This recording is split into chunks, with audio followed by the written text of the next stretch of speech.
नमस्कार दोस्तों, आप देख रहे हैं सरकारी जॉब भर्ती। और आज के जो टॉपिक देखेंगे हम गणित से संबंधित क्वेश्चन आंसर को देखने वाले हैं। आपके जो सहकारिता एग्जाम होने वाला है, इसका यहाँ 24वां वीडियो है, जिसके माध्यम से हम 5 क्वेश्चन को देखेंगे। ठीक है, 5 क्वेश्चन है जो कि गणित का है। और मैं ये जो गणित का जो टॉपिक है, वह पहला वीडियो है।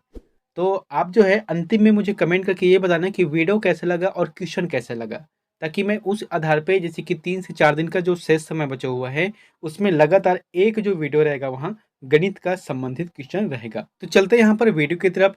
बहुत ही आसान शब्दों में, बहुत ही आसान ट्रिक में बताऊंगा, जो एग्जाम में आते हैं, जो व्यापम के एग्जाम में हमेशा पूछे जाते हैं, तो उसी से संबंधित लगभग क्वेश्चन को मैं आपको बताने का प्रयास करूंगा। तो चलते हैं वीडियो की तरफ। आप लोग भी अपने हिसाब से कॉपी पेन निकाल के बैठना। प्रश्न को पढ़ने के बाद इसका आंसर स्वयं से एक बार देने का प्रयास करना, ठीक है। तो पहला प्रश्न हम लोग देखते हैं। 5 के प्रथम 10 गुणजों का औसत ज्ञात कीजिए। क्या बोला गया है? 5 के प्रथम 10 गुणजों का औसत ज्ञात कीजिए। यानी कि हमको यहाँ पर क्या ज्ञात करना है? औसत को ज्ञात करना है। तो औसत को ज्ञात करते हैं तो हम जैसे कि एक तरीका क्या रहते हैं, इसमें एक फार्मूला रहता है। ठीक है, फार्मूला मतलब क्या होता है? सूत्र, जिसको हम सूत्र बोलते हैं। इसका एक ट्रिक रहता है कि फर्स्ट नंबर है प्लस लास्ट नंबर है, बटा करके हम 2 लिख देते हैं। यानी कि पहला अंक और अंतिम का अक्षर रहेगा, उसके जो है बटा करके 2 लिख देंगे। फिर उसके बाद जो है हल करेंगे तो इसका आंसर जो है आ जाता है। अब यहाँ पर प्रश्न को देखो, क्या बोला गया है? 5 के प्रथम 10 गुणजों का, ये हो गया 5। अब प्रथम 10 गुणजों का बोल रहा है। अगर यहाँ पर ये बोलता कि 5 के क्रमगत संख्या, तो 5, 6, 7, 8, 9 ऐसा रहता। लेकिन यहाँ पर क्या बोला है? गुणज बोला गया है। यानी कि 5 एकम 5, 5 दूनी 10, 5 ते 15, 5 चौके 20, इस तरीका से 10 तक, यानी कि 5 दहम 50, 50 अंकों तक जाएगा ना, क्योंकि इसका मतलब गुणज कर रहे हैं। तो 5 10 हो गया, फिर होता है 15, फिर होता है यहाँ पर जाकर अंतिम में कितना हो जाता है? 50। ठीक है, यहाँ तक समझ गए ना? अब देखो, मैंने आपको बताया था ये एक सूत्र, पहला अक्षर है और ये अंतिम अक्षर है, बटा करके 2 लिख देंगे। जब भी गुणज वाला प्रश्न आता है औसत में, तो आपको इसी का सूत्र आपको लगाना है, इसी का आपको सूत्र लगाना है। तो यहाँ पर फर्स्ट अक्षर क्या है? 5 है। धन, अंतिम का अक्षर क्या है? 50 है। हम लिख दिए यहाँ पर 50, बटा करके क्या लिख देते हैं यहाँ पर? 2। अब इसे हल कर दो आप। 5 में 50 को जोड़ेंगे तो क्या जाएगा? 55 आ जाता है। फिर इसे हम 2 से भाग देंगे। आप इसे हल कर सकते हो। अगर ऐसा नहीं करना है तो हम लोग जो बचपन में पढ़ते थे, भाग देने का एक तरीका है, जो ऐसा लिखते हैं, ठीक है? हालाँकि ये जो है शॉर्टकट ट्रिक नहीं है, तो लंबा ट्रिक है ये। यहाँ से ऐसा करते हैं हम लोग, लगभग सभी लोग किए होंगे अपने-अपने क्लास में, है ना? तो यहाँ पर क्या आ गया? 2 दूनी 4 आ गया, 1 बचा, 5 को यहाँ पर लिख देंगे। तो कितनी में? 7 दूनी 14, 7 बार में गया, कितना बचा? 14। अब यहाँ पर कितना है? 1 आ गया, तो 1 तो जा नहीं सकता 2 से, तो हम यहाँ पर डॉट कर देंगे और यहाँ पर 0 ले लेंगे। तो फिर कितने बार में चला गया? 5 बार में चला गया, यहाँ से कट गया, यहाँ पर लिख दो अब 5। आंसर कितना है? 27/5 आया। यहाँ पर है क्या? बिल्कुल है दूसरा नंबर में। यानी कि 5 के प्रथम 10 गुणजों का जो औसत रहता है वहाँ 27.5 रहेगा। आया समझ में? आप एक बार हल करके ज़रूर देखना, ठीक है? दूसरा प्रश्न देखते हैं।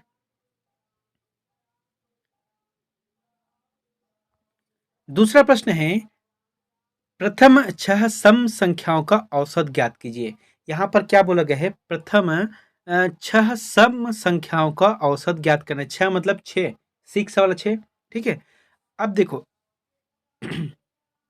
हमेशा जो है लास्ट अक्षर और पहला अक्षर को जोड़ने के बाद 2 से भाग देंगे, ऐसा नहीं होता। वो किसमें होता है? गुणज में होता है। तो हम लोग औसत हम कैसे ज्ञात करते हैं?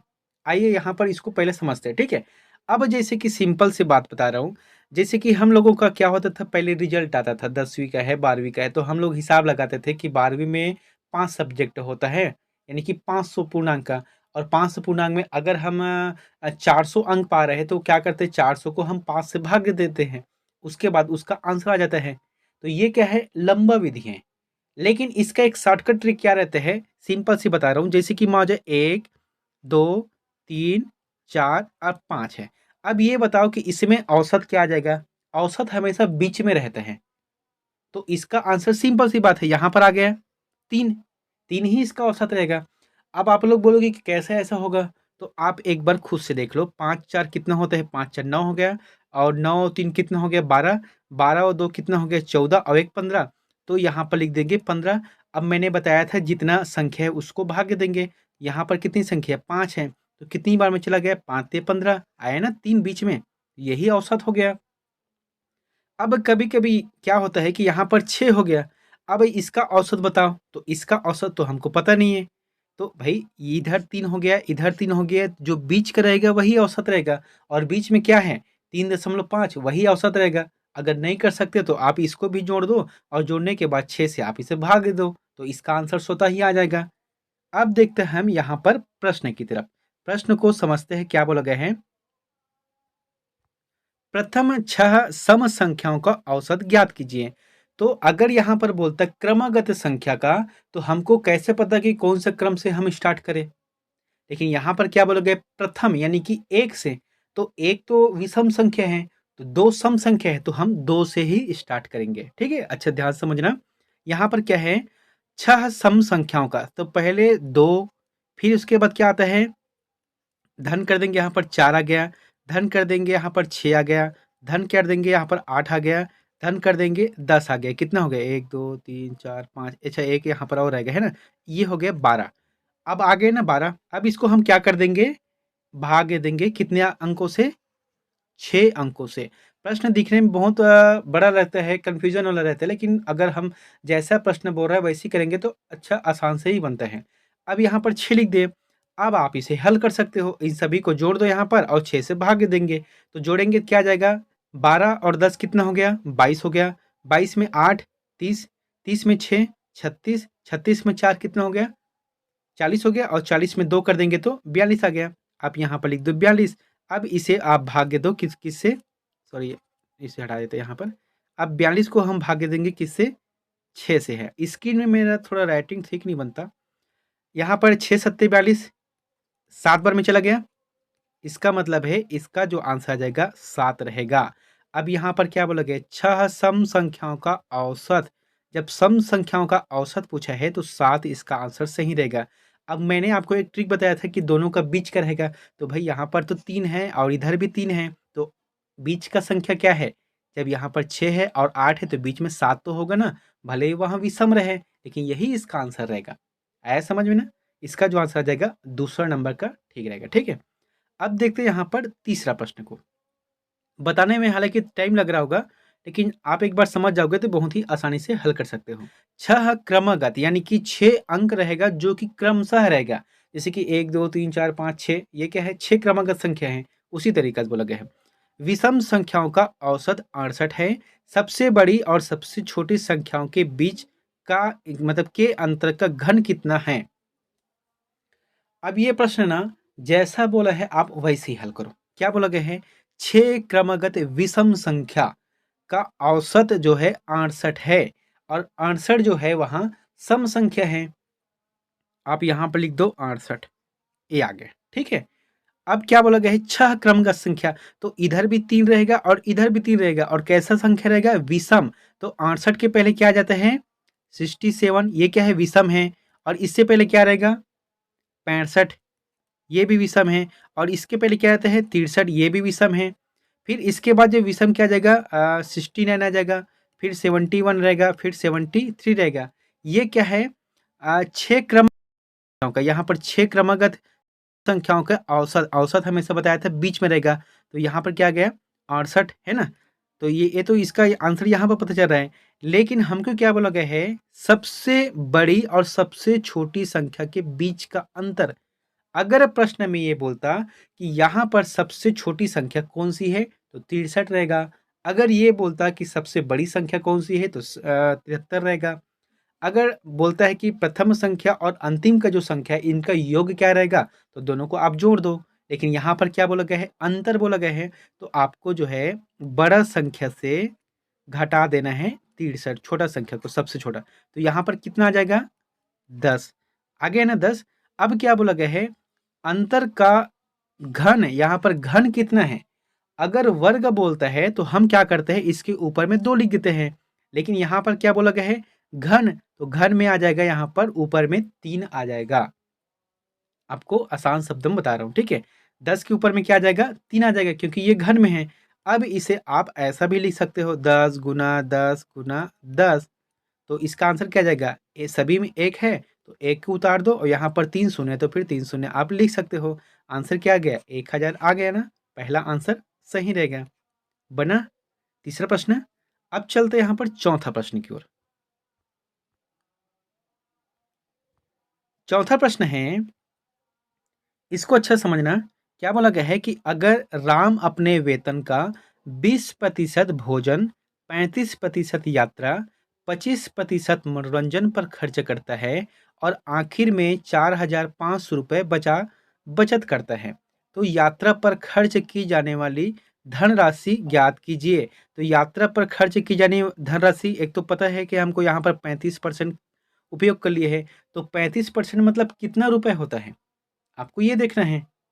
तो गणित का एक तरीका रहता है, हर शब्द हम क्या चलते हैं, मान लो, मानना ही पड़ेगा आपको, हालांकि होना नहीं होना अलग बात है, लेकिन गणित में मान लो 100 रुपया या जो है 100%, इस आधार पे मानते हैं हम लोग गणित में, है ना। तो यहाँ पर मान लो जाए राम कितना करता है, 100% कमाता है, ठीक है, 100% कमाता है। अब इस 100% में से ये क्या करता है, 20% जो है भोजन के लिए उपयोग करता है, यहाँ पर लिखते हैं भोजन के लिए, ठीक है। अब इसमें 35% जो है आपको मतलब ये हल करता है, किसमें खर्च करता है, यात्रा के लिए खर्च करता है।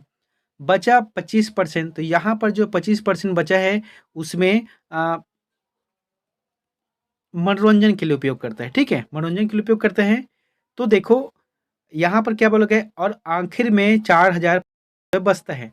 तो ये पहले ये समझो, 100 रुपये है या 100% है राम के पास, जिसमें से 20% भोजन के लिए, 35% यात्रा के लिए और 25% मनोरंजन के लिए है। तो कुल मिलाकर यहाँ पर कितने हो गया, 35 और 25 कितना हो गया, 60 हो गया, और 60 और 20 कितना हो गया, 80। यानी कि 80% ये जो है भोजन, यात्रा और मनोरंजन के लिए खर्च करता है। अब बचा कितना यहाँ पर, 20% शेष बचा हुआ है, जिसका वैल्यू कितना है, 4500 रुपये है। यानी कि 20% का 4500 रुपये बचा है, या ऐसे भी कह सकते हैं हम, सिर्फ 20% बचा हुआ है। अब जब 20% है तो इसे भाग देकर आप 1% को निकाल लो, सिंपल सी बात है, ठीक है। यहाँ पर हम लिखते हैं 4050 भागित कर देंगे 20 से, ये इसका आंसर आ जाएगा। अगर यहाँ पर हम सीधे तौर पे फटाफट अगर हल करें, तो फिर आपको जो है यात्रा ज्ञात करना है ना, तो आप यहाँ पर 35 करके यात्रा के बारे में यहाँ पर लिख सकते हो, ठीक है। लेकिन हमको इसे हटा देना है ताकि मैं अच्छे से आपको समझा सकूँ। यहाँ पर आ गए, अब आप इसे भागे तो 0 से 0 यहाँ कट गया, फिर यहाँ पर 2 एक अब 2 आ गया, यहाँ पर कितना 2 दूनी 4, फिर यहाँ पर 2 दूनी 4 आ गया यहाँ पर, और एक बचा जो यहाँ पर आ जाएगा 10 में, तो क्या आ जाएगा 5 दूनी 10, मतलब 1% बराबर कितना हो गया, 225 रुपया, ठीक है। 1% बराबर 225। अब क्या बोला गया है, यात्रा पर खर्च है, तो यात्रा पर खर्च पता है ना आपको, 35% किया है, तो आपको 1% में कितना है, जब 225 रुपये है तो आपको यात्रा का 35% कर देंगे। तो इसका जो आंसर किया जाएगा आपका, ये रहेगा। इसको हल करने का भी एक तरीका है, 5 पंचे 25, आपको पता चल गया ना, 25 यानी कि अंतिम अक्षर 5 रहेगा। तो यहाँ पर देखो, यहाँ पर दूसरा आ रहा है ना, तो यही इसका आंसर रहेगा। यानी कि लंबा चौड़ा अगर हल नहीं करना है तो सिर्फ ये देखो कि अंतिम में अक्षर रहेगा वह कौन सा आ रहा है। तो इसका जो जवाब की जगह 78 75 रहेगा, है ना, 78 75 ये इसका आंसर हुआ। आया समझ में ना। अगर यहाँ पर बोलता भोजन का प्रतिशत निकालो, तो स्वाभाविक बात, जब 1% का निकल गया है तो 20 को 225 से गुना कर दो। अगर मनोरंजन का बोल रहे हैं तो 225 को 25 से गुना कर दो, यही इसका आंसर आ जाएगा। फिर हल क्या पूछा है, यात्रा के लिए, तो यात्रा का आ जाएगा कितना, 7875 रुपया इन्होंने यात्रा में खर्च किया है। अब यहाँ पर देखते हैं पांचवा प्रश्न। दोस्तों यहाँ पर मैं सिर्फ 5 क्वेश्चन बताऊंगा और अंतिम में आपको एक होमवर्क दूंगा, और होमवर्क गणित या रीजनिंग का नहीं रहेगा, वो करंट अफेयर का है, आपको बताना है, ठीक है। बहुत अच्छा सा बेसिक सा प्रश्न है। और कमेंट करके ये भी बताना कि वीडियो कैसे लगा, ताकि मैं जो आज कितना तारीख है, 11 तारीख है, 12, 13, 14, तो 3 दिनों तक लगातार आपको एक वीडियो गणित का रहेगा और एक वीडियो आपको कंप्यूटर है या छत्तीसगढ़ का रहेगा। बाकी कुछ इंडियन जीएस का नहीं बताऊँगा, सिर्फ़ कंप्यूटर का रहेगा या फिर जो है छत्तीसगढ़ जीएस का रहेगा, ठीक है? यहाँ पर 5वां प्रश्न क्या है? 7 के प्रथम 50 गुणजों का औसत ज्ञात कीजिए। बहुत ही अच्छा प्रश्न है। मैंने आपको बताया था ना, गुणज वाला जहाँ आता है मतलब प्रथम पद धन अंतिम पद बटा 2, ये आंसर आपका फट से निकल जाएगा। तो यहाँ पर देखो, अब मैं कहूँगा 7 एकम 7, 7 दूनी 14, 7 21। अब आपको 7 गुना 50 तक करना है, तो कितना लंबा चौड़ा करोगे? आपको छोड़ो ना, उतना लंबा चौड़ा क्यों करोगे? आप देखो, पहला प्रथम पद कौन सा है? 7 है। और अंतिम पद क्या रहेगा? भाई अंतिम पद के लिए हमको 50 गुना 7 कर देंगे, तो क्या आ जाएगा? 7 शून्यम शून्य, 7 पंचे 35, यानी कि 350 यहाँ पर आ जाएगा, है ना? 7 गुणित 50 करोगे तो फिर अंत यहाँ पर बटा कर दो। बटा करने के बाद यहाँ पर 350 है, तो जोड़ देंगे कितना आ जाएगा? 357 आ जाएगा, बटा 2 कर दो। अब यहाँ पर भाग दो, तो हम भाग कैसे देंगे? हम अपने स्टाइल में देंगे यहाँ पर, ठीक है? क्योंकि ऐसे में थोड़ा-सा समय भी लगता है, थोड़ा कन्फ्यूज़न भी लगता है। तो 2 कर दो यहाँ पर, एक बार में चला गया, बचा क्या? 1, यहाँ पर 5 हम उतार देते हैं, 7 बार में चला गया, 7 दूनी 14, यहाँ पर बचा 1, फिर यहाँ पर 7 लिख देंगे, तो कितनी बार? 8 बार में गया। जैसे कि यहाँ पर 17, 8 बार में गया तो कितना आ गया? सॉरी, यहाँ पर 16 आ गया, ठीक है? 1 बचा, फिर यहाँ पर हम डॉट कर देंगे, दशमलव ले लेंगे, फिर यहाँ पर 0 कर देंगे, 5 दूनी 10, यहाँ पर 10 करके पूरी तरह से कट गया ये। यहाँ पर कितना आ गया? 5, यानी कि आंसर 178.5 आया ना? आप जो है इसे भाग कर लेना, ठीक है? यहाँ पर थोड़ा-सा मेरा वो हो गया, तो 178.5 इसका आंसर रहेगा, जो कि दूसरा आंसर सही है। आया ना सबको समझ में? बहुत ही अच्छा है, जैसा बोल रहा है आपको वैसे ही करना है। यहाँ पर प्रथम पद क्या है? 7 है और अंतिम का पद है 50 गुना 7 कर दोगे 350 आ गया। दोनों को जोड़ दो, जोड़ने के बाद इसे 2 से भाग दे रहे हैं। भाग देने के बाद जो आंसर आएगा वही इसका आंसर सही रहेगा, ठीक है? अब चलते हैं यहाँ पर 6वां प्रश्न, जो कि आपके लिए होमवर्क है। प्रश्न क्या है? छत्तीसगढ़ में विधानसभा निर्वाचन के लिए मुख्य निर्वाचन पदाधिकारी कौन है? देखो, विधानसभा निर्वाचन यानी कि अभी जो विधायक का चुनाव होने वाला है, उसमें जो है कौन मुख्य निर्वाचन पदाधिकारी है बताना। अब जैसे कि रायपुर में जाओगे शास्त्री भवन के पास, एक तो है मुख्य निर्वाचन पदाधिकारी है और एक है राज्य निर्वाचन पदाधिकारी। राज्य निर्वाचन पदाधिकारी का क्या है? पार्षद है, या नगर निगम है, नगर पंचायत है, नगर पालिका है या ग्राम पंचायत है, इन सभी का चुनाव इनके पास रहते हैं। लेकिन यहाँ पर क्या बोला गया है? विधानसभा। विधानसभा के निर्वाचन के लिए जो मुख्य निर्वाचन पदाधिकारी है अभी वर्तमान में कौन है? हो सकता है आपके एग्जाम में आ जाए। ऑप्शन यहाँ पर क्या है? निधि छिब्बर है, डीडी सिंह है, ठाकुर राम सिंह है या रीना बाबा साहेब कंगाले है। इन चारों में से जो भी ऑप्शन आपको सही लगता है तो कमेंट बॉक्स में जाकर कमेंट कर देना। और इसका पीडीएफ आपको नहीं मिलेगा, क्योंकि ये गणित का क्वेश्चन है, ठीक है? तो फिर मिलते हैं नेक्स्ट वीडियो में एक नई जानकारी के साथ। Thank you.